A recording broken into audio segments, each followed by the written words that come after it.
Hey folks, Richard Tubb here with another Tubb Talk podcast. I am thrilled to have a couple of guests on with us today. Now, it sort of blows my mind that Cisco, one of the world's biggest IT companies, a household name, and yet we've never had anybody from Cisco on the podcast before. We're going to fix that today. We've not one, but two guests from Cisco. First of all, we've got Marc Inderhees, who is the as a service lead at Cisco.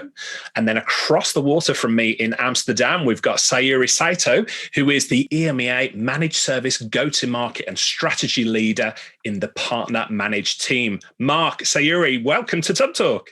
Thank you, Richard. It's great to be here. Marc, I was going to turn to you first of all. I'm at home in Newcastle upon Tyne in the northeast of England. If I look on tippy toes, I can wave across the water to Sayuri, who is across the water in Amsterdam there. But whereabouts are you joining us from today? Much further away. You'd have to have very big tippy toes to see me. I'm north of Dallas, Texas, so right in the center part of the United States of America. Because Cisco, such a global company, you've got offices all over the world. For anybody who's not familiar with Cisco, there's got to be about 5 people who listen to this podcast who aren't familiar with Cisco.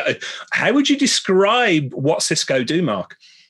That's a very, very interesting question, and probably it'd be interesting to give you the perspective on that question from maybe 10 or 15 years ago to where Cisco's at today. And obviously, I'm going to answer the today question. I've been with Cisco for 15 years, and I've seen multiple transformations that the company has gone through.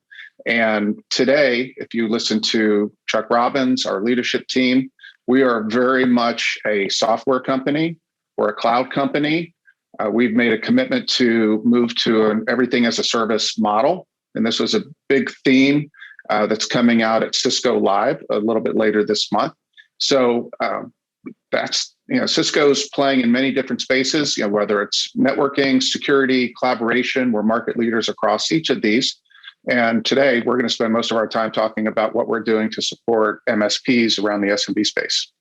Yeah, very interesting because like you, Marc, I have been in the industry for a while, shall we say now, and Cisco was always a name when I started out that I thought of with networking. But of course, the market for networking has changed incredibly in the last 15 years or so, hasn't it? So, Sayuri, I'll turn to you next. Your role, what does it involve on a day-to-day basis? What does a go-to-market and strategy leader in the partner managed team do? So I'm implementing the strategy together with our senior leader, Penny Philpott, and we're looking at putting in the go-to-market and strategy. So if you think of the life cycle of a managed service partner today, it's identifying the partner, recruiting them, qualifying, creating a service offer, enabling that service offer with them, and accelerating that service offer to making sure that they retain their customers also. So we're looking at all this through a partner-led perspective. Got it. Marc, I'm going to go back to something I said earlier about Cisco and how things have changed over the last 15 years. One of the things that have come up is as a service. You're the as a service lead at Cisco. For the benefit for people listening to this thinking, what is as a service? Can you sort of explain what your role entails? Sure can. So I sit in the Global Partner Organization, GPO is what we call it for short. And think of us as the central team, the headquarters team that lays out the strategy. We work with the technology teams to determine how we bring offers to market, through what routes to market, and what's the enablement, what's the incentives that go with those types of things. All the certifications and programs all come out of the Global Partner Organization. My team is pretty new. We were formed in August of last year. Our long title is the Cisco Partner Managed Services and as a Service Sales Team. And I work for a lady by the name of Alexandra Zaguri, who runs our group. She's our vice president. And we're responsible for helping Cisco, as we transform to this as a service company, do so successfully in a partner-led model. We know that many of these as a service offers that we have today, and those that are coming in the future, will be consumed by managed service providers. They'll be integrated into their service offerings. And we are responsible for helping MSPs accelerate and grow their practices around these as a service offers. And my specific role on the team is around sales acceleration and sales enablement. Got it. So the predominant audience for this podcast is managed service providers, although we've got IT professionals. We've even got non-IT people who listen to this. Most everybody is familiar with Cisco. You're a household name. But what does managed services mean to you and the team at Cisco? That's a very good question, Richard. In my mind, when I think of managed services, again, I think of partner managed services. It's a service offering, whether it be the full outsourced IT model that we know many MSPs participate in, or managed network services, managed security services. It's the MSPs managed offer that they're delivering to market. And how can we better empower them to be more efficient, to be more profitable, to expand to new lines of recurring revenue? We know that MSPs are looking to grow recurring revenue, and we want to help them in areas of managed security, obviously built around a suite of Cisco cloud security offers. Collaboration, we're the leading collaboration company on the planet, but it's all about, again, empowering the MSPs to grow their recurring revenues. Got it. Sayuri, I'm going to turn to you. We talked about collaboration, which is something that Cisco are known very well for. What does collaboration mean to you? How does that feel for you internally? And how do you collaborate with MSPs? We collaborate with our MSPs in several ways, but if we think of it in a programmatic aspect, we have a program that got announced back in October. It's called the new program, the new Cisco Partner Program. And within that, there is a provider role that targets and focuses mainly on managed service type of partners. It is focused on the cloud and managed service business go-to-market and lifecycle services. And we recognize our managed service partners at 3 tiers, going from select, premier to the gold level. And it's represented by how much services they have out there in the marketplace. And this program differentiates our providers from various aspects within the creation aspect, going to the acceleration perspective. So there is a lot of incentives that they could leverage from an upfront and a back-end perspective. One thing that Sayuri and I have been very, very involved in this fiscal year with Cisco, and our fiscal year starts in August, is enabling our Cisco sellers, our partner account managers to better engage and support MSPs. I think we've enabled over 300 Cisco salespeople across the globe to better work with MSPs. So we have the programmatic aspect that Sayuri just covered that we think is incredibly important and valuable. And then feet on the street. We've got many distributors that have been enabled to support our MSPs as well. So I think you're going to see a much stronger presence from the Cisco sales organization supporting MSPs than you ever have in the past. Yeah. And Sayuri, I know you do a lot of work personally with MSPs, sort of helping educate them on the Cisco products, the Cisco solutions. What's the part of the role that you enjoy the most? It's just understanding what do our MSPs need today to be successful. So what is the requirements that they're facing from a customer landscape perspective also? So it's just listening very carefully to their needs. Marc, you and I have been in the industry for 15 years now, and we've talked about, how things have changed during that time. I want to pick up on something that you mentioned a little bit earlier, and that is enabling MSPs to increase their revenue, to lower their cost of support. Cisco have made a number of acquisitions over the years in the managed service provider space. Can you run us through some of the tools that you're seeing bubbling to the surface at the moment that the MSPs are really favoring? Yes. Yeah, we've made some very key acquisitions over the last 5 to 7 years that have really helped in benefiting us and working with MSPs. Meraki is our flagship offer. Yes. We've seen really strong adoption of Meraki with MSPs. I think in the last MSP 501 report, we were somewhere around 65% penetration and security with MSPs.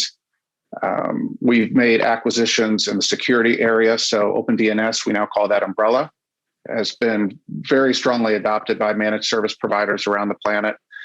Most recently, Duo. So multi-factor authentication is something that everybody needs, right? Especially if you're an MSP, you need to be securing your PSA and your RMM. We know that. So that's been another good acquisition for us. But back on the Meraki topic, I want to share a story of a conversation I had with a managed service provider here in the US, but I'm sure it's applicable in the rest of the world.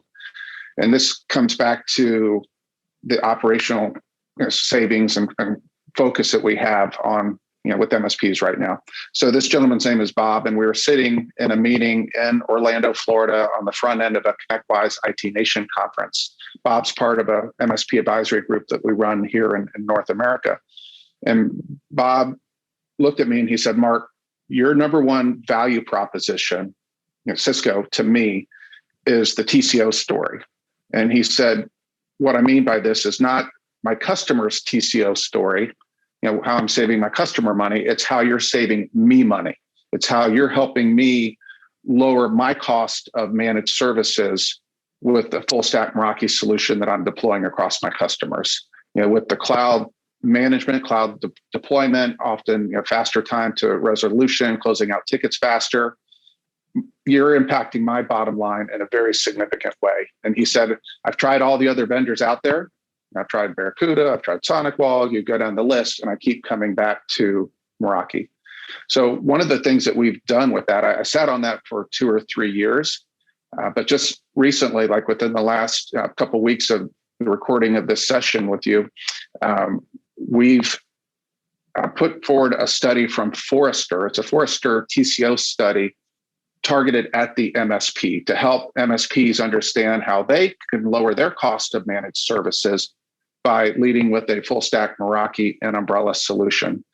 This is located on cisco.com/go/manage is where we have this available for you. And if you're interested in seeing MSPs that are listening to this call, the impact that we could have on your bottom line by introducing Meraki into your stack, you can run your own personal assessment there. So a little infomercial. I hope you don't mind that. Of course. I'm so glad you mentioned it, Mark, and especially that conversation you had with Bob, because one of my soapbox topics in terms of the managed service industry is helping MSPs understand how they can lower their cost of support to increase their profits. It's not all necessarily about new products that you're selling to clients. Sometimes it's just reducing the number of support tickets that come through. So we'll include a link in the show notes for anybody listening to that Forrester white paper. The opportunity estimator that you mentioned there, though, what does that look like? Can MSPs literally punch in their figures and sort of see how much it would save them? Yes, I think it's 5 simple fields, 5 high-level fields. We're not getting into the weeds. We're not asking for detailed proprietary information, but just enough to bring to the surface, rough estimates as to what we think, the operational savings would be, based on their inputs. That makes a lot of sense. And for the benefit of anybody listening and thinking, what is TCO? Total cost of ownership. That's what we're talking about. It's about saving money over the lifetime of actually enabling a product there. So, Mark, I want to rewind a little bit as well, because you and I are talking about Meraki. I think most people know what Meraki is, but for anybody not familiar with Meraki, how would you explain that solution to people?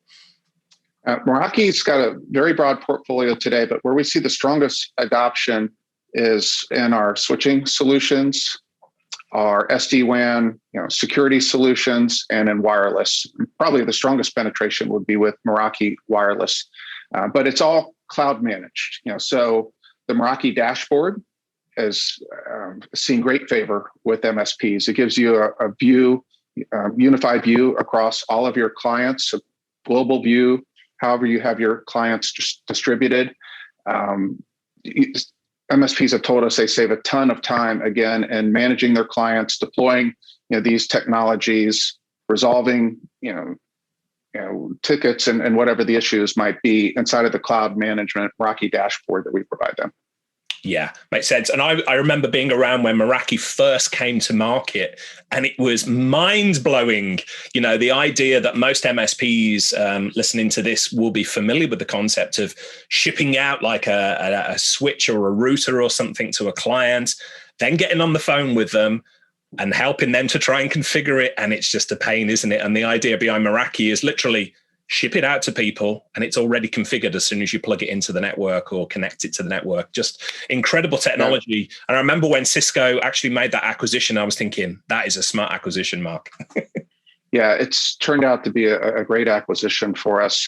And one thing I'll say, is, we know how important the MSPs tool sets are, the PSAs, the RMMs, but the Meraki dashboard is so compelling, so capable. We find that many MSPs, pretty much all of them who try it out, realize how powerful it is. And there's a strong willingness for them to work within that dashboard because of the capabilities it presents. That said, we do understand the importance of the PSAs and RMM, and we talked about this offline, Richard. This is an area where you're going to see future investments from Cisco. You will see us showing up in more places over the next 6 to 12 months. So stay tuned with that. But in the meantime, please check out Meraki. I think you'll be very intrigued. So you've got a great relationship with a number of communities in the IT space already, haven't you, Marc? So you mentioned ConnectWise there. I know you're a sort of ever-present figure at IT Nation within the ConnectWise Evolve groups and things like that. What other communities are you looking to get involved with? Could you give us any hints of what we can see Cisco doing in the near future? Yeah, the ConnectWise engagements, Connect, Evolve, and the other activities we participated in have been extremely valuable. We go there primarily to learn. I mean, you show up to trade shows, and we know what trade shows are all about, but Evolve has been a fabulous opportunity for us to learn from MSPs, for them to help us understand what we can do better, whether it's programs or products or whatever it might be. We've spent a lot of time with Gary Pika and his True Methods Shiznit. What's it called? Shizfest? There we go. Shizfest. Yeah. Shizfest. Yeah, we've been there a number of times over the last few years. And most recently, Perch Security, which is a recent acquisition of ConnectWise. We've gotten pretty close to that community. But we do want to do more. I think you'll see us showing up more and more in Europe and other parts of the world. We're glad to have the opportunity to be here with you and your listeners as a part of this. We want to get closer to partners in all parts of the globe to understand their unique requirements and, again, understand how we can better service them going forward. Yeah. And Sayuri, your job must have changed as a result of the COVID-19 pandemic. I mean, Marc and I are talking about all these industry events that have got very cool names, and we get out there and we meet people. None of that has happened over the last 12 months. Yet, despite that, I have still seen you engaging with MSPs, helping them to grow their business. Let me ask you, are there any resources on Cisco.com or anything there that you think are hidden gems that our audience should be aware of? Our hidden gems would be our Cisco Salesforce and our distributors. So I would highly recommend our MSPs to reach out to our distributors and our Cisco PAMs and VPAMs if they have their contacts. But if not, their distributors would be their first point of contact to have the first point of conversation. That's interesting because a lot of MSPs think of engaging with vendors, but not with distributors. What would that relationship look like for the MSPs if they were to reach out to their distributors? What would they ask for? Our distributors is like our extended Cisco Salesforce. They are part of our Salesforce. So their relationship, if they had to reach out to a Cisco person, would be exactly the same when reaching out to a distributor. So they would ask the same type of questions if they're interested in Cisco's portfolio. What sort of managed service offers does Cisco have? Why should we work with Cisco as a vendor? What could we use them as part of our service offering package? So what are the technologies that we could integrate? What is the compelling commercial value proposition? So you'd have the same type of questions to a distributor as if you were speaking to a Cisco salesperson. I love that approach. And so I'm going to give a challenge for everybody listening today. We're talking to Cisco as a vendor here. I'm getting great value from speaking to Marc and Sayuri, but distributors, we often overlook them, don't we, as MSPs? So I'm going to make a challenge for everybody. Reach out to your distributor and say, hey, we're looking to do more with Cisco. How can you help us out there? Marc, let's turn back to you. Another product that we mentioned a little bit earlier was something that I knew originally as OpenDNS, is now known as Umbrella. Again, another company that Cisco have acquired, and it has really thrived since that time. So for anybody not familiar with that sort of DNS filtering technology, it is, at the most basic level, it is literally Umbrella allows everything that's coming through somebody's internet connection, be it a business, an organization, or whatever, to be filtered, so all the bad stuff gets taken out before it actually reaches the desktop. But it's much more than that, isn't it, Marc? So how would you explain some of the more advanced features of Umbrella? Well, what people don't realize, behind Umbrella and really every other security product that Cisco has in market is an agency called Talos. Aside from the US government, Cisco Talos has the largest threat intelligence team and database of known risk and threats on the planet. We process millions and millions and millions of threats each day. And when we capture these new threats, new risk, we update our products nearly real time. So we have the ability to blacklist new URLs almost in real time across the Cisco Talos network and the Cisco security portfolio. So that comes back and kind of addresses the point I was making a moment ago about the efficacy of the product. You're going to see much fewer breaches, much fewer incidents based on the Talos capabilities that are embedded in Umbrella. Yeah. And for anybody listening to this who's not investigated this type of filtering technology before, it is huge. Honestly, most of us as MSPs have experienced that phone call from a client saying, "Oh, something's gone wrong on my PC." And you say, "Did you click on anything?" Maybe. And we can tell clients until they're blue in the face, please don't click on anything, that you're not sure about. But there's no way to eliminate that human aspect of things. So Umbrella and these DNS filtering services have just made an absolutely massive impact on the number of support tickets that MSPs actually have to deal with, don't they, Marc? Absolutely true. Exactly what we hear. Yeah. Let's talk about other products within the Cisco portfolio then. What are you seeing bubbling to the surface at the moment as being very popular amongst managed service providers?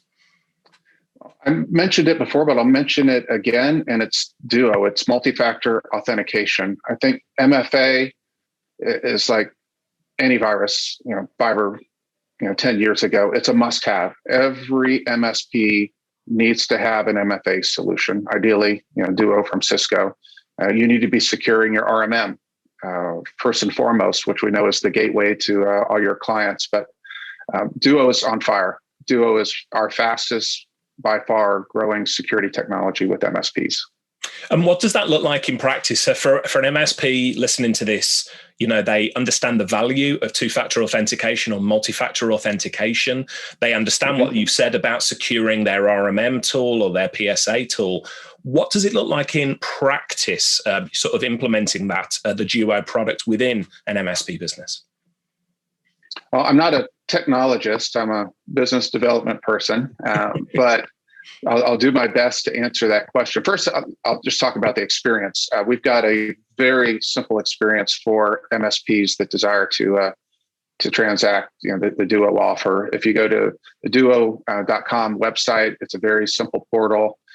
Click to accept agreement, enter your credit card information, and you're off and running. You can start deploying clients, nearly immediately. In practice, once it's deployed, it's really a kind of a set it and forget it, type solution. And that there shouldn't be a lot of overhead. Once you have this deployed, it's not something that I think you're going to see actively, generating a lot of, tickets, alerts, and those types of things. And once you have it deployed properly across your clients. Yeah, very cool. Sayuri, I want to turn to you for a minute. So how long have you been working at Cisco now? Not long enough, nearly 21 years. 21 years. You must be the started out of middle school. Straight. Is that true? Really? No, after university.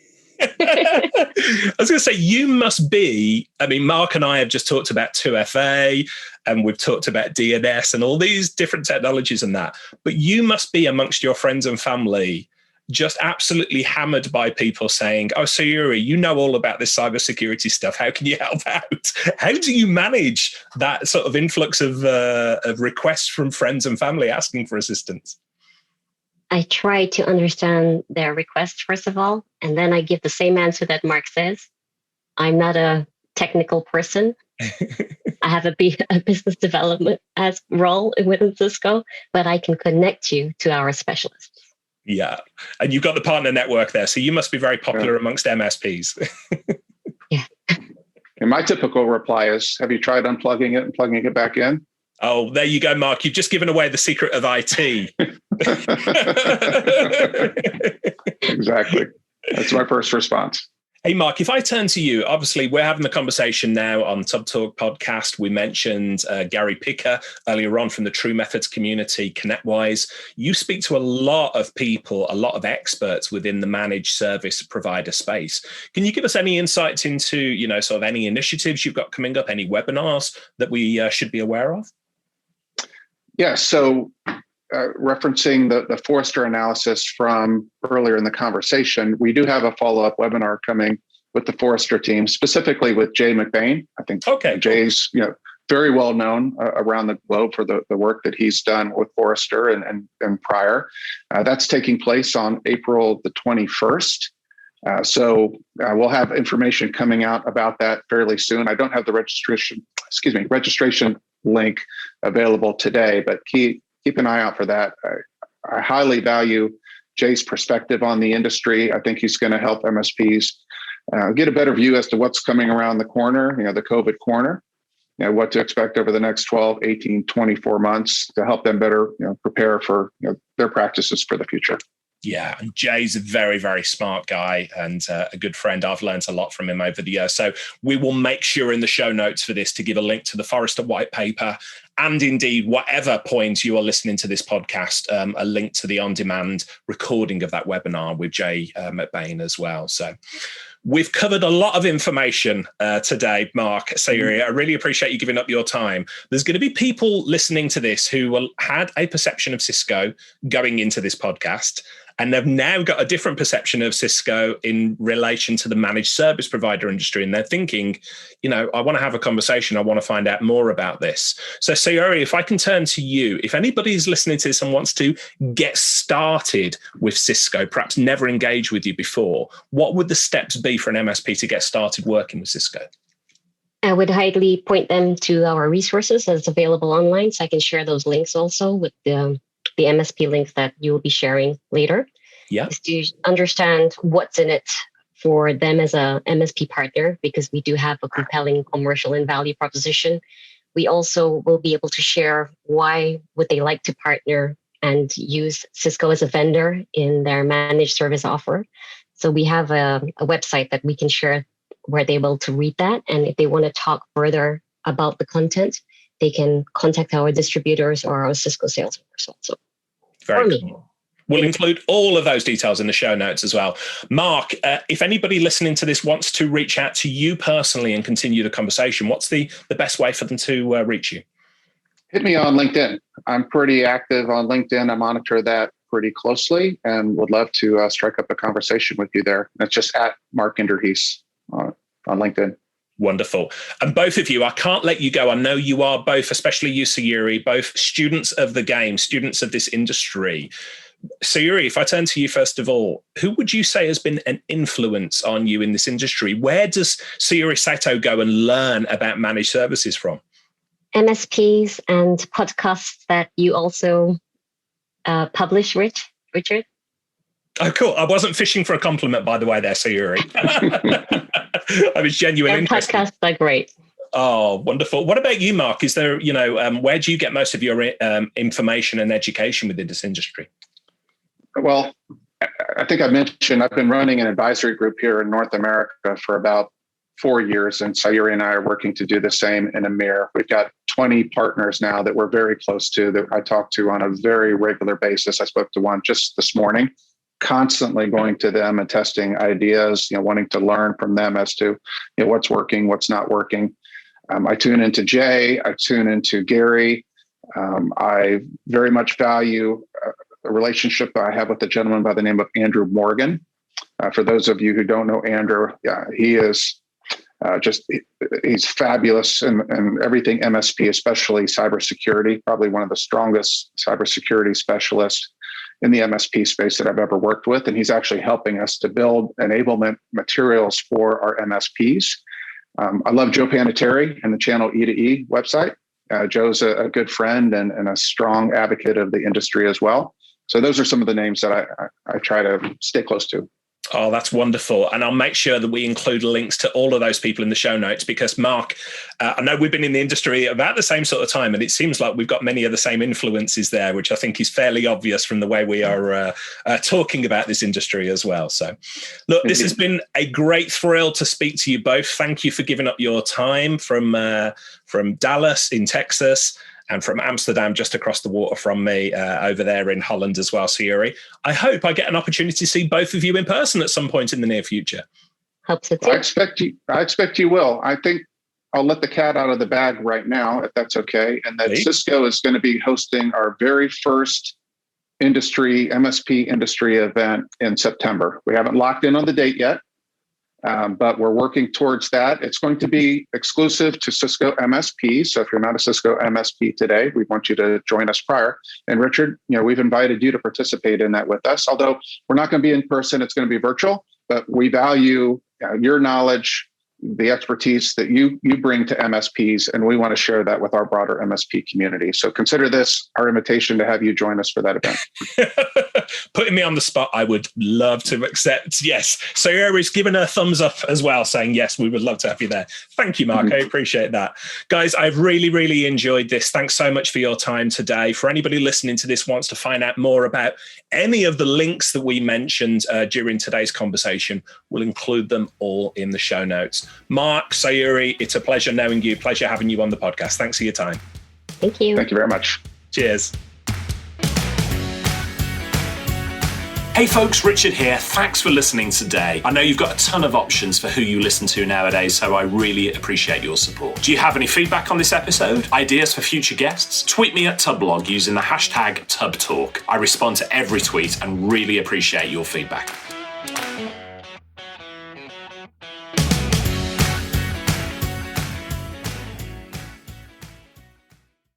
Hey team, this is Richard again. Just one more thing before you take off, and that is MSP Insights. Now, every Tuesday, I share my thoughts on the business of IT with you, the managed service community. Thousands of managed service providers already subscribe to MSP Insights. It's easy to sign up, easy to cancel. MSP Insights is basically a short email from me every Tuesday without fail with advice on growing your IT business, plus cool resources I've found, discovered, or started exploring that week. It's kind of like my diary of cool things and often includes articles or books I've read, tools I've discovered, and events I think you'd be interested in, often sent to me by my friends and Tub Talk podcast guests. So if that sounds fun, a short tiny bite of MSP goodness every Tuesday, and you'd like to try it out, just go to go.tub.co/Tuesday. That's go.tub.co/Tuesday. Drop in your email and you'll get the very next one. Thanks for listening.